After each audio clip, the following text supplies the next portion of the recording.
Give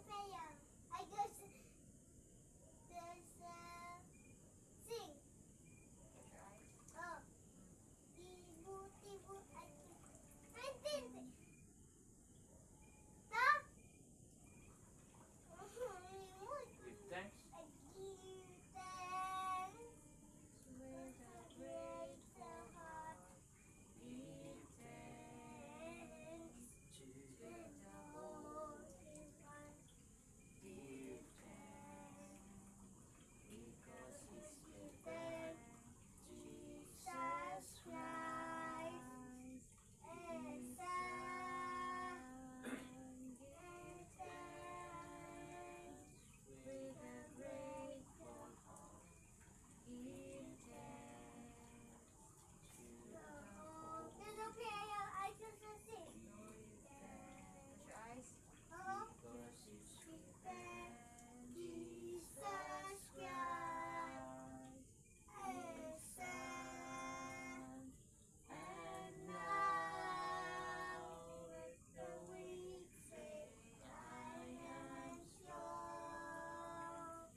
Wait,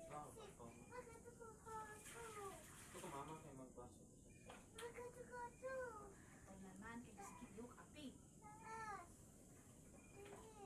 So, ang karon kita sa Lucas 19 verse 1 tama sa naguluhan kinig si Jesus ug si Sakeo. Sa uno, si Jesus miabot sa Jericho ug samtang miagi siya may usa ka dato nga ginganlag Sakeo nga pangulo sa mga kobrador sa buhis.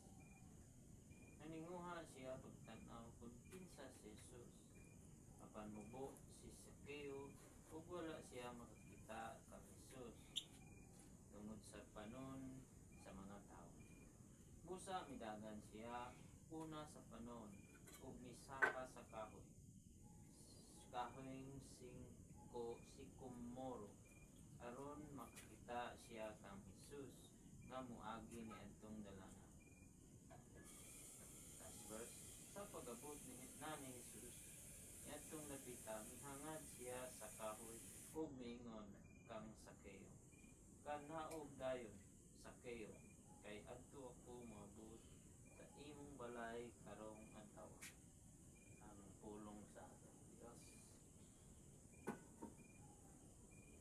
Gabi sa tanan, nagsuon ang atong pulong ana mo karon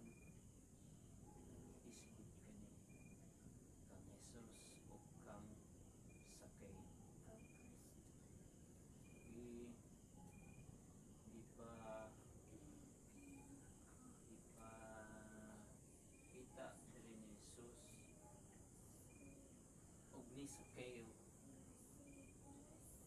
na ang kinabuhi ni Sakeo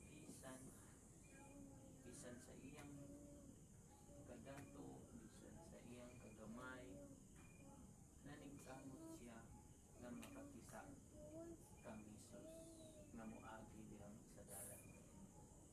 Sa ginimo ni Hesus, pwede man sa kita tungod sa mga tao nga daghan usab nga garulat ni Hesus.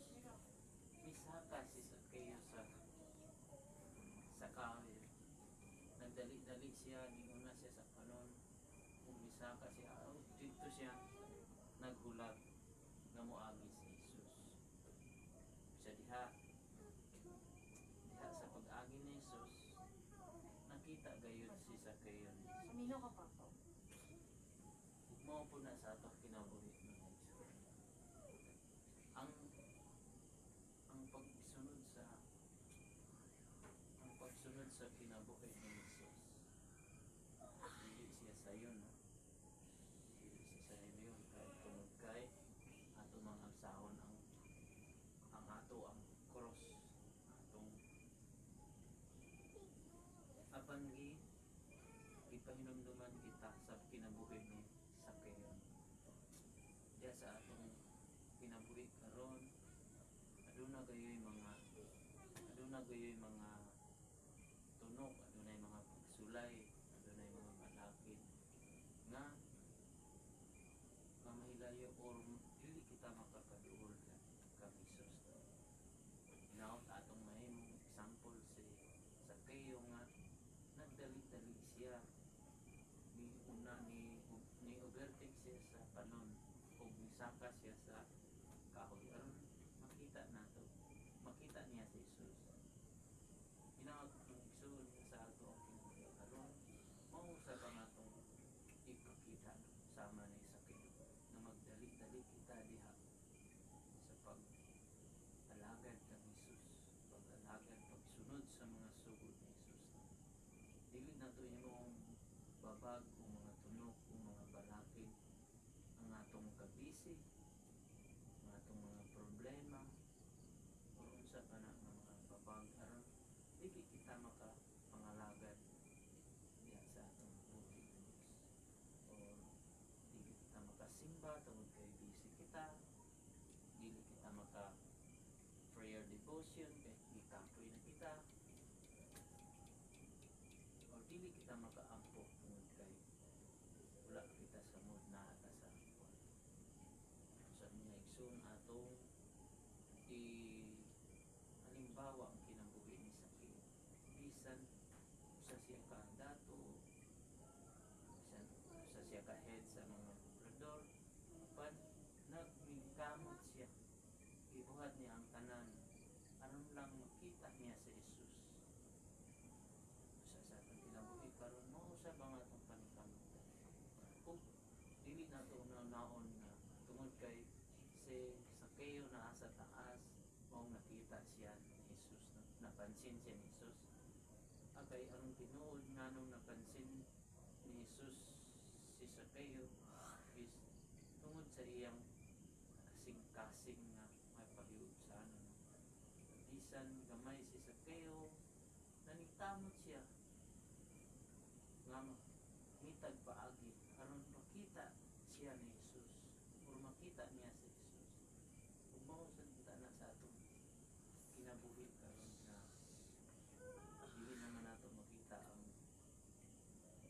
flesh ni Hesus, yung galing lawas, Flash. flesh, Flash. Unod. ang ato naman lang kauban karon isang mao ang balaang espiritu.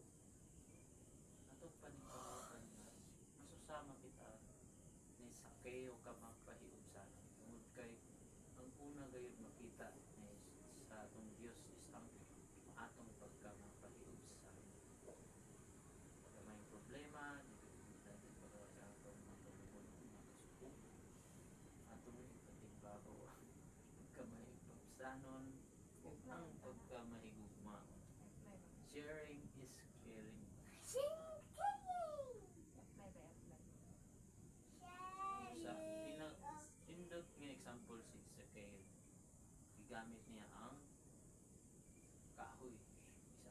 kahoy aron makita si Jesus. Pero diha sa iyang sa kahoy nga iyang sugo mo usab na simbolo na kung gusto nimo musunod kang Kristo, ano nimo ang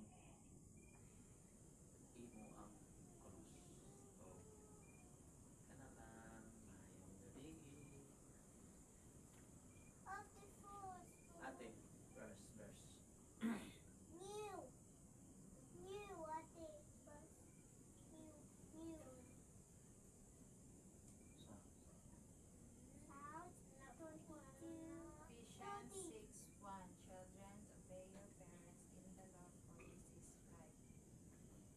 Tobay. Hindi ko yung dua.